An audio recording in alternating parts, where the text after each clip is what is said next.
ألف ألف مبروك جمهور ريال مدريد، 3 نقاط ثمينات على نادي مارسيليا، ليصبح نادي ريال مدريد بالمركز الرابع بدوري أبطال أوروبا بفارق الأهداف. كيليان امبابي حصل على رجل المباراة.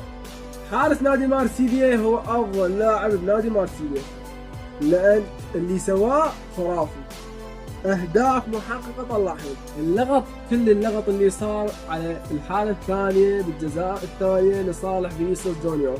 بالله الجزاء الأولى منتهي من ترك الجزاء صحيحة، لأنه هو عرقلة واضحة 100% للاعب رودريجو. أما الجزاء الثانية راح أشرح لكم القانون اللي هو أكثر مشجعي كرة القدم ما يعرفوا ولا حافظين.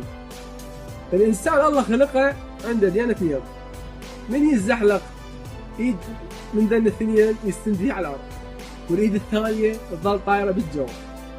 الايد الثانيه اما تستند بيها ايضا على الارض حتى من تدق الكره بيها ما تصير جزاء، او تخليها طايره بالجو بس تكون الكره مكلوحه وتغير مسار الكره.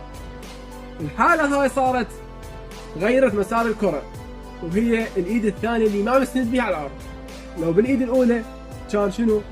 كنا مو ركله جزاء، لان الايد مستند بيها على الارض، بينما هي بالايد الثانيه اللي ما مستند بيها على الارض.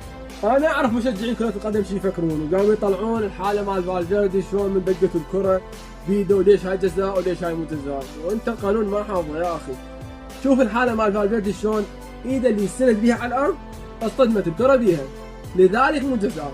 لو بيده الثانيه اللي طايره بالجو كان قلنا جزاء، بس هاي لين مستند على الارض بيها، يعني الا يوقع على وجهه شلون يوقع على وجهه يتفلش.